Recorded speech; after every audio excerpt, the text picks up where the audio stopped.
नमस्कार my dear students, स्वागत है आपका आपके अपने यूट्यूब चैनल पर। आज मैं आप लोगों के लिए क्लास 10th की सोशल साइंस यानी समाज विज्ञान के सभी महत्वपूर्ण क्वेश्चंस कराऊंगा। ठीक है, इस पेपर से आप लोगों के ये आपका परीक्षा सत्र है 21 और 22।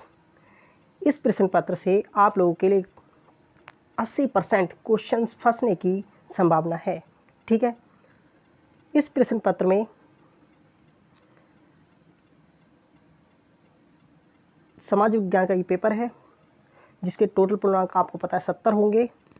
ठीक है, और आपके लिए समय दिया जाएगा 3 घंटे 15 मिनट, जिसमें 15 मिनट आप लोगों के लिए प्रश्न पत्र पढ़ने के लिए निर्धारित किए जाएंगे। ठीक है माय डियर स्टूडेंट्स, जिससे आप बहुत अच्छी तरीके से पढ़ेंगे। इसमें 2 खंड होंगे। ठीक है, खंड का और खा दोनों में आपके लिए जो मानचित्र होगा उसे भरने के लिए होगा, और जो खंड आपके लिए जो 5वां आप देख रहे हैं वो दृष्टिबाधित यानी जो लोग जिन्हें कम दिखता है उनके लिए होंगे। ठीक है, जैसे कि खंड का आपका दे रखा है, ये बहुविकल्पी क्वेश्चन यहाँ से आपके लिए आएंगे। बहुत ही महत्वपूर्ण क्वेश्चन है। इन क्वेश्चन को आप बहुत अच्छी तरीके से तैयार करेंगे। पहले निर्देश को पढ़ेंगे, निर्देश पढ़ने के बाद फिर आप आगे बढ़ेंगे। ठीक है, तो 1 नंबर का ये क्वेश्चन होगा, बेल्जियम मंडल की मुख्य विशेषता क्या है। इस क्वेश्चन को आप तैयार करके जाएंगे, जिससे एक एक नंबर आपके क्लियर हो जाएंगे। तो पहला दे रखा है आपका, सत्ता में सभी जातीय समूह की साझेदारी, सत्ता में कुछ गिने चुने लोगों की साझेदारी, सत्ता में सभी धर्म के लोगों की साझेदारी, और नंबर लास्ट है उपरोक्त कोई नहीं। तो माय डियर स्टूडेंट्स, कौन सा ऑप्शन सही होगा मैं आपको एक एक करके सभी बताऊँगा, फिर भी आप अपनी कोशिश करते रहें। ठीक है, तो ऑप्शन आपका रहेगा का यानी सही। ठीक है, महात्मा गांधी ने किस घटना के कारण असहयोग आंदोलन स्थगित कर दिया था। ऑप्शन है रॉलेट एक्ट, जलियांवाला बाग हत्याकांड, नंबर 2 खिलाफत आंदोलन, नंबर 3 चोरी चोरा कांड। ठीक है, तो ऑप्शन रहेगा आपका चोरी चोरा कांड। ठीक है, नंबर 3 क्वेश्चन दे रखा है, 1861 में संयुक्त, क्वेश्चन नंबर 3 दिया गया है, 1861 में संयुक्त इटली का शासक कौन बना। तो ऑप्शन आपको दे रखा है Victor Emmanuel Bismarck, Victor Emmanuel second, Cavour. तो ऑप्शन आपका रहेगा गा यानी विक्टर इमैनुअल सेकेंड।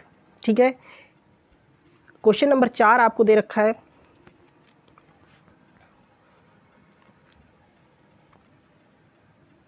इस क्वेश्चंस को बहुत अच्छी तरीके से इन सभी को याद तैयार कर लें आप। ठीक है, यदि आप ये क्वेश्चंस तैयार कर सकते हैं तो आप करें, नहीं होते तो मैं इसकी वीडियो आपको दूंगा, लेकिन फिर भी आप इन्हें देखते रहें। ठीक है, अगला क्वेश्चन दे रखा है, हिंदू स्वराज नामक पुस्तक की रचना किसने की। ऑप्शन जवाहरलाल नेहरू, रविंद्रनाथ टैगोर, महात्मा गांधी, बाल गंगाधर तिलक। तो ऑप्शन कौन सा रहेगा आपका, ऑप्शन है आपका गा सही है यानी महात्मा गांधी। ठीक है, क्वेश्चन नंबर आपको अगला दे रखा है, जर्मनी का एकांकीकरण किस युद्ध के बाद पूरा हुआ। ऑस्ट्रिया, यानी आपको क्या करना है, 4 कारण थे इसके कि जो जर्मनी का एकांकीकरण किस युद्ध के बाद हुआ। मैं ये आपको विस्तार में आपको एक वीडियो जब आंसर बताऊंगा उस समय कराऊंगा। ठीक है, आपके लिए इस पेपर से 90% नंबर अगर लाना है तो ये सभी क्वेश्चंस आपको बहुत अच्छी तरीके से तैयार करने होंगे। ऑप्शन दे रखा है, ऑस्ट्रिया पिरसा युद्ध द्वारा, फ्रांस पिरसा युद्ध द्वारा, फ्रांस ऑस्ट्रिया युद्ध द्वारा, इनमें से कोई नहीं। तो ऑप्शन माय डियर स्टूडेंट्स कौन सा सही रहेगा आप बताइए। तो ऑप्शन आपका सही है फ्रांस पिरसा युद्ध द्वारा। ठीक है, अगला क्वेश्चन नंबर 6, भाषा को भारतीय संविधान की किस अनुसूची में रखा गया है, 7वीं, 8वीं, 10वीं या 9वीं। तो ऑप्शन आपका कौन सा सही है, 8वीं। ठीक है माय डियर स्टूडेंट्स, इस तरीके से आपके ऑब्जेक्टिव क्वेश्चन जो 6 हैं वो बहुत अच्छी तरीके से आप तैयार कर लेंगे, मुझे उम्मीद है। अब अति लघु उत्तरीय प्रश्न देखते हैं। क्वेश्चन नंबर 7 दे रखा है, गांधी जी द्वारा चलाए गए 2 सत्याग्रह आंदोलन का उल्लेख कीजिए। ये क्वेश्चन आपके 2-2 नंबर के हैं। ठीक है, क्वेश्चन नंबर 8 आपको दिया है, लोकतांत्रिक शासन क्यों लोकप्रिय माना जाता है, 2 उदाहरण लिखिए। ये भी क्वेश्चन आपका 2 नंबर का है, यानी इस क्वेश्चन को भी आप बहुत अच्छी तरीके से तैयार करेंगे। ठीक है, क्वेश्चन नंबर अगला आपका दे रखा है,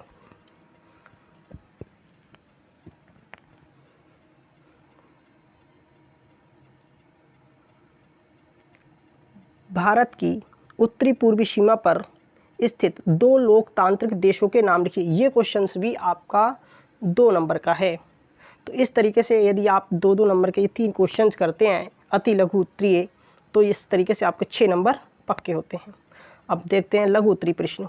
इसमें आपको ऑप्शन मिलेगा, मौर्यन और जार्मेनिया कौन थी, उनको चित्रित करने का उद्देश्य था। आपको क्वेश्चन अगला याद करके इस पे दिया है, रॉलेट एक्ट क्या था, गांधी जी ने इस एक्ट का विरोध किस प्रकार किया। ये भी क्वेश्चंस आपका दे रखा है, यानी इसमें 2 बातें आपसे पूछी हैं कि रॉलेट एक्ट क्या था और गांधी जी ने एक्ट का विरोध किस प्रकार किया। इस तरीके से आपको नंबर देंगे 1.5। ठीक है, वर्तमान लोकतांत्रिक व्यवस्था की 3 चुनौतियों का उल्लेख कीजिए। ये भी क्वेश्चन आपका 3 नंबर का है। यदि ये याद नहीं है तो ऑप्शन में आपको दे रखा है, लोकतंत्र में उत्तरदायी शासन एवं पारदर्शिता आवश्यक है, इसके पक्ष में अपना मत स्पष्ट कीजिए। यानी आपको अपने शब्दों में लिखना है। ठीक है, यानी इनमें से आप क्वेश्चन कोई भी ऑप्शन दिया है उस तरीके से याद कर सकते हैं। यानी ये 3-3 के हिसाब से आपको 6 नंबर यहाँ पे क्लियर हो गए, यदि कोई 2 क्वेश्चन आपको करने होंगे।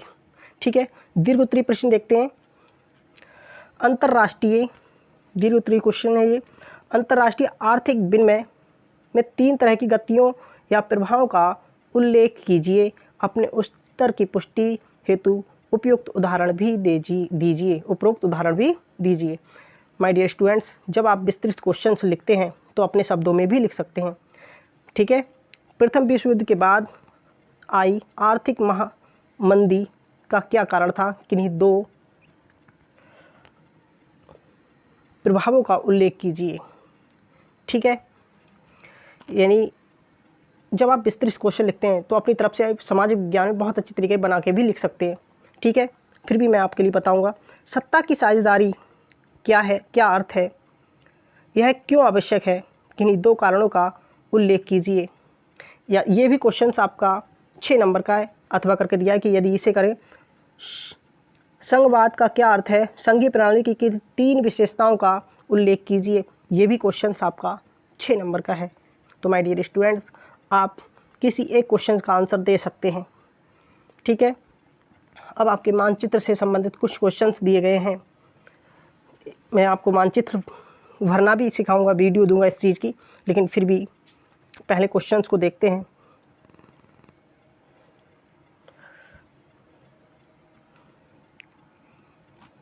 इसमें यदि आप मानचित्र भरते हैं सही से तो डॉट लगा के भरना है। ठीक है, यानी सही नाम लिखते हैं और सही अंकन करते हैं तो इसके आधे आधे, यानी एक आधा आपको नाम लिखने का, आधा आपको अंकन यानी सही से बताने का, यानी आप जो डॉट लगाएंगे उस डॉट का आधा नंबर मिलेगा, यानी 1 नंबर आपको मिलेगा हर क्वेश्चन का।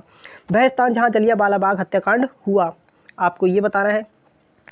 ठीक है, यानी भारत का आप नक्शा देखेंगे, भारत के नक्शा में आपको हर राज्य पता होना चाहिए कहाँ कौन सा राज्य है।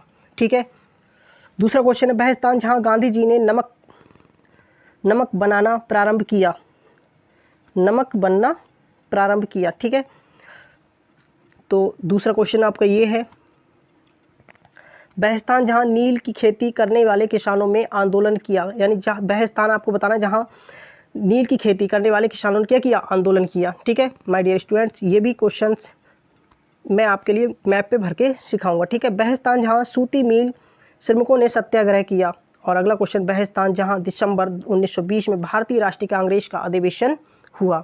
इन क्वेश्चन को मैं मैप पे आपको कराऊंगा, लेकिन इन क्वेश्चन को करने से पहले आपके लिए मैप में हर राज्य के बारे में पूरी डिटेल होनी चाहिए, कौन सा राज्य भारत में जो मैप दे रखा है हमारा वो कहाँ स्थित होगा। और ये नीचे क्वेश्चन 14 दे रखा है, वो केवल उन लोगों के लिए है जो लोग कुछ कम देख पाते हैं। ठीक है, यानी दृष्टिबाधित हैं, उन लोगों के लिए केवल मैप नहीं भरना है, बस क्वेश्चन वही हैं, उन्हीं के आंसर बस लिखना है और उन्हें लिखने के ही नंबर आप पूर्ण तरीके से 1 नंबर मिल जाएगा, लेकिन आपके लिए नहीं है।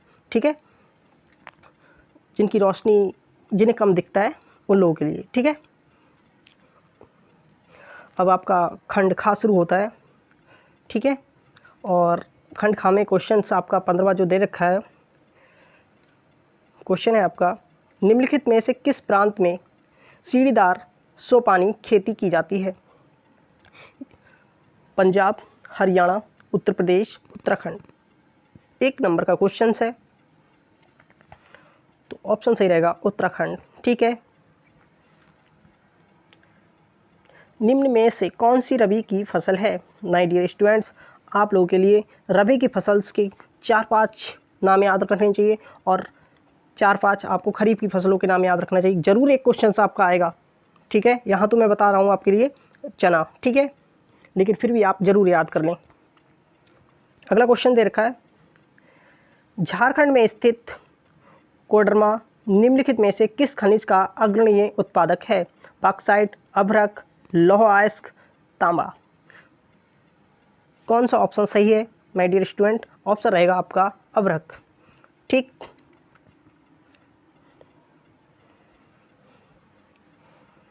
अगला क्वेश्चन है, इनमें से किस राज्य में काली मृदा यानी काली मिट्टी मुख्य रूप से पाई जाती है? गुजरात, राजस्थान, महाराष्ट्र, झारखंड। तो कौन सा ऑप्शन सही है माय डियर स्टूडेंट्स? काली मिट्टी से भी क्वेश्चन आएगा, विस्तृत भी आएगा यहीं से, तो ऑप्शन रहेगा आपका महाराष्ट्र। ठीक है। मानव विकास सूचकांक SDI में भारत का स्थान कितना है? 120वां, 130वां, 180वां और 190वां। कौन सा ऑप्शन सही है माय डियर स्टूडेंट्स? आप पहले निशान लगाएं, उसके बाद मैं आपको बताता हूं। तो ऑप्शन आपका सही रहेगा 130वां। ठीक है। भारत आय की दृष्टि से कौन सा राष्ट्र है? कैसा राष्ट्र है? उच्च आय वर्ग वाला, मध्यम आय वर्ग वाला, निम्न आय वर्ग वाला, या इनमें से कोई नहीं? यानी कि पर व्यक्ति की आय क्या है उस हिसाब से, तो मध्यम वर्ग वाला। ठीक है, यानी हम ना ही उच्च वर्ग के हैं और ना ही निम्न वर्ग के, हम हैं मध्यम वर्ग वाले। ठीक है। तो इस तरीके से 6 ऑब्जेक्टिव क्वेश्चंस आपके ये क्लियर हो गए। अब हम आगे बढ़ते हैं अति लघु उत्तरीय प्रश्न की ओर। ठीक है। जैव और अजैव अति लघु उत्तरीय प्रश्न में अगर देखा जाए, क्वेश्चन नंबर 21,